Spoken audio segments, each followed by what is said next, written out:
Hi, today I'm going to show you how to apply texture to canvas using stencils and modeling paste.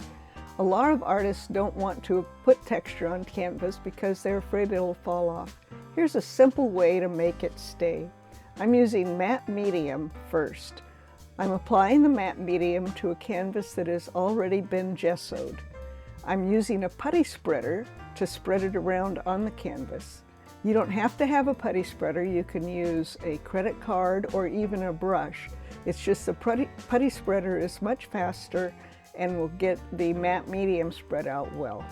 Now, the reason I'm doing matte medium is because that's going to provide a kind of a fresh surface for the modeling paste to adhere to, and it'll provide a more firm and fresher substance, because we want to do everything we can to keep the texture adhered to the canvas.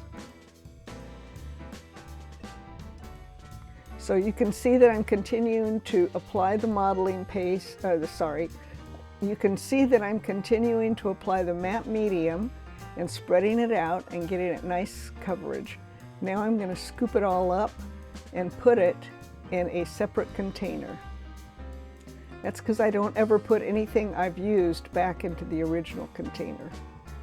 I do save it in a clean jar with a lid.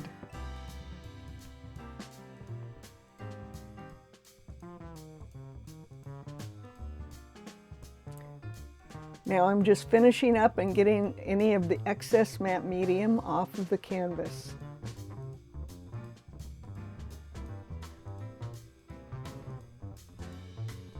Now I'm going to clean the edges with a paper towel. You can see along the bottom edge how it's dripped over the side, so we're just going to clean that right off. We do not need to apply the matte medium to the edges of the canvas. Okay, now I'm going to use a heat gun. Heat guns are great. They can get very, very hot. You can also use a blow dryer. Heat guns are a little more concentrated heat. You don't want to concentrate it too much in one spot or the medium will bubble. Don't ask me how I found this out. Okay, now I'm going to show you some of the stencils I'll be using in the demo. I will detail each stencil later on as I go through the demonstration. I'm just showing you which ones I'll be using.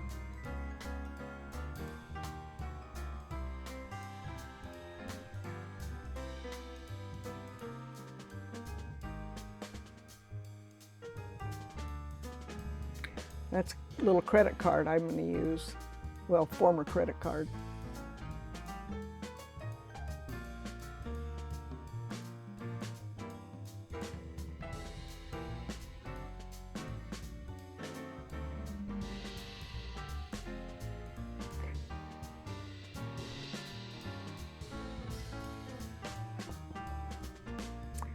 So this is the modeling paste I'm going to be applying with the stencils.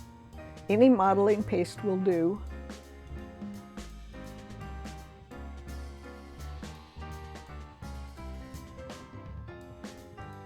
Now the modeling paste is a little thick, so I'm going to mix it in a third container with some of the matte medium. And again, this will help the adhesion of the modeling paste to the canvas, and it gives a better consistency.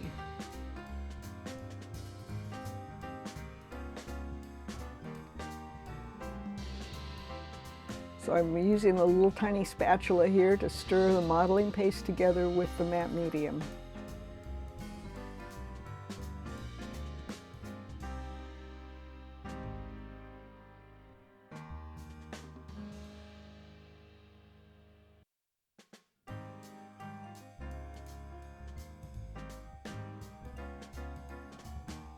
Here's the first stencil I'm using. I'm using that little card I showed you earlier to apply the modeling paste matte medium mixture through the stencil, and just lift it up, find another spot, and reapply it.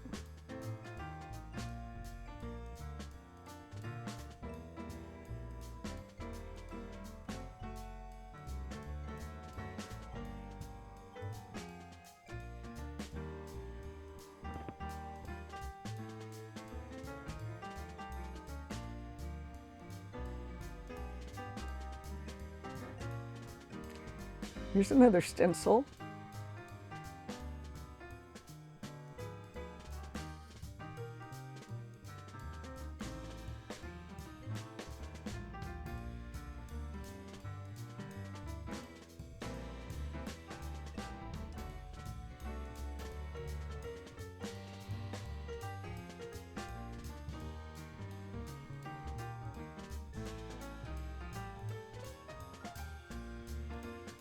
I haven't really planned out where I'm going to put these stencils. I just apply them as I go. Sometimes you'll see me using that putty spreader to pick up some of the mixture that I didn't like the placement of. So I just use that to remove it. Here's another stencil. Tiny holes. There's a lot of great stencils out there. You can also find them, you don't have to buy everything brand new. I do a lot of garage sales shopping for my art supplies. Okay, now I'm using the heat gun again to kind of speed the drying up.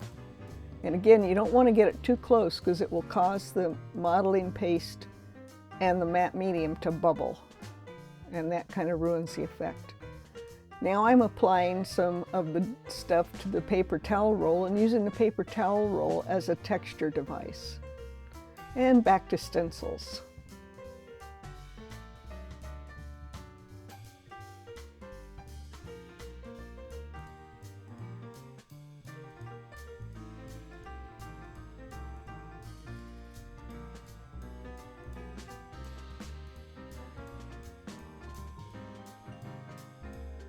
Here's another stencil. This one's got little clocks on it.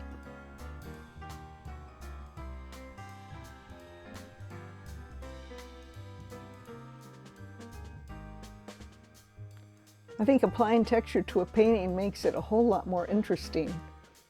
There are some people who are less random about applying stuff. I'm just kind of random. I put it where I like the look of it.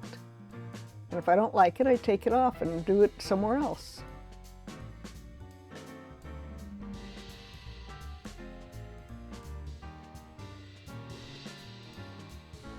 Another stencil with letters.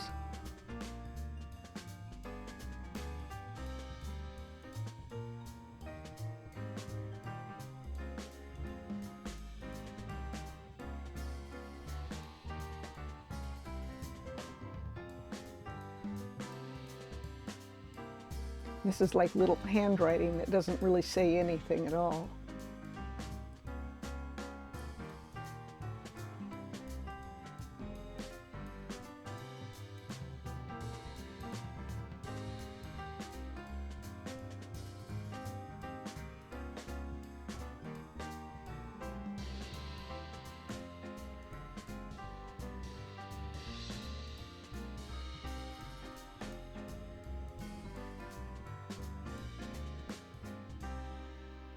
Occasionally you'll see me go back to the sink, and that's because I'm rinsing off the stencils.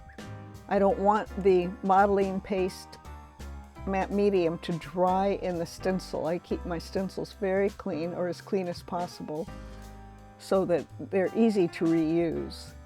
So I'll go back to the sink and wash them off while I'm working.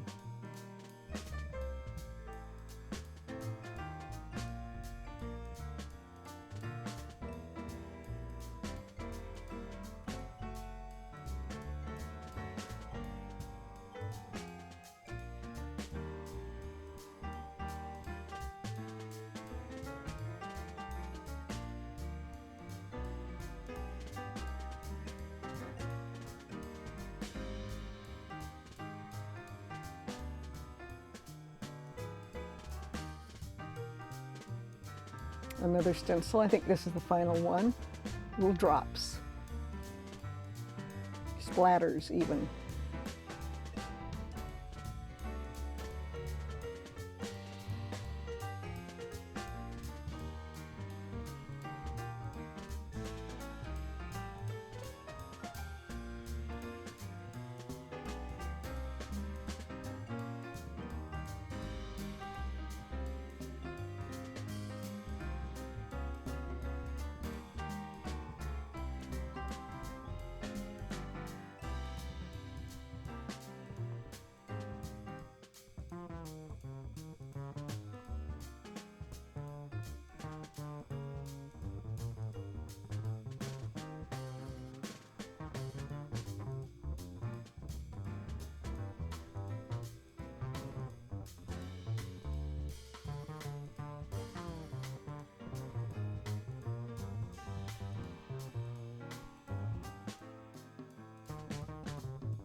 If you'll notice, I'm working mostly around the outside edge of the painting, and that's because the center of interest in this painting is a portrait, and I don't really want to have a whole bunch of texture on the face. So I'm leaving the center of the painting relatively free of texture.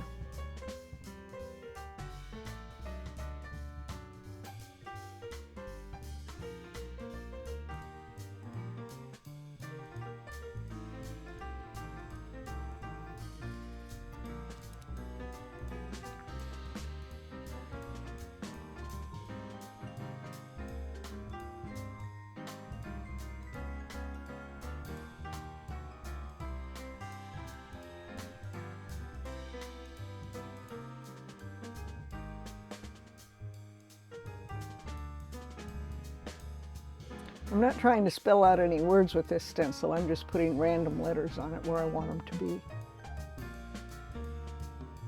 Back to the little clocks.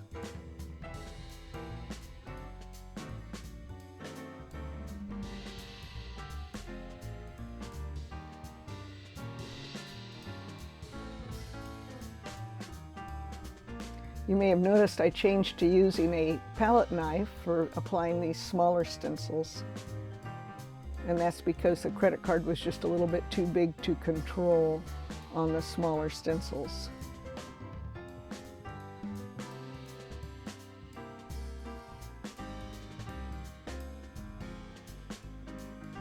And an even smaller palette knife.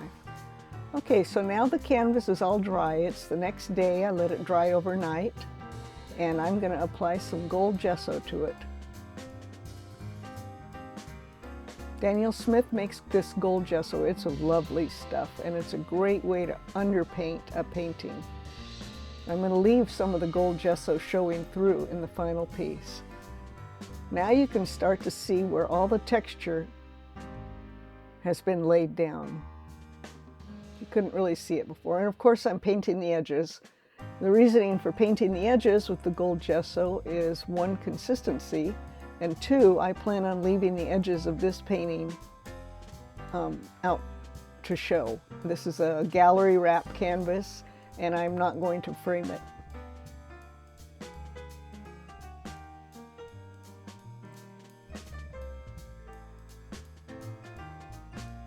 This is not a thick layer of gesso, it's a fairly thin layer. I'm using a 2-inch painter's brush. If you need a 2-inch brush, you don't have to go spend a bunch of money on an artist brush. You can just go to a hardware store and get a painter's brush.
So with all the texture on the canvas, it's a little bit tricky to get the paint into all the tiny crevices and spaces that the texture has created.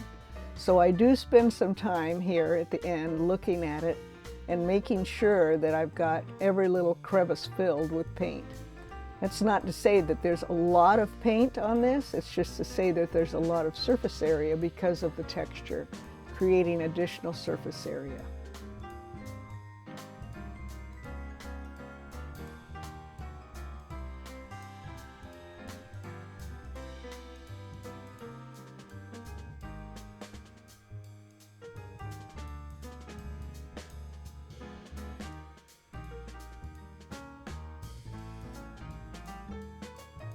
And of course, getting the edges all around.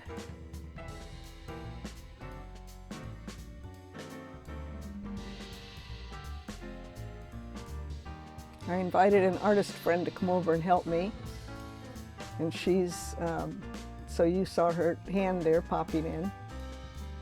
So she's helping me spot the areas that I haven't painted over yet.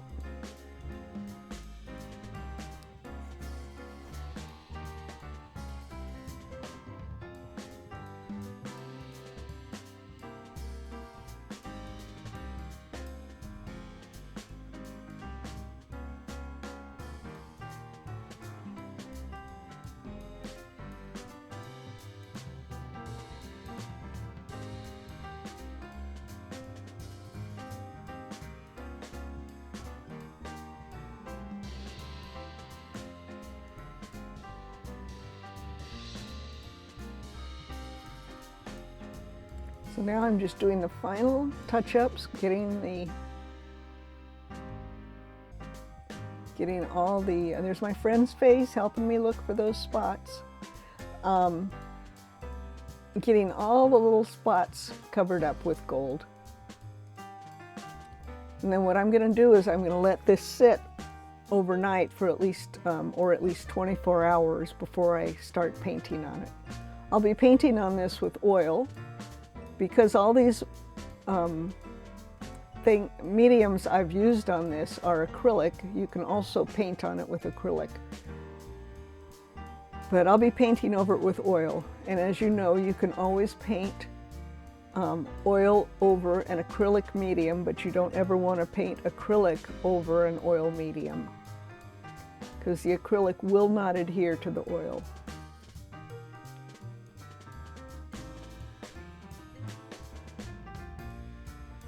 So now I'm going to show you some of the final.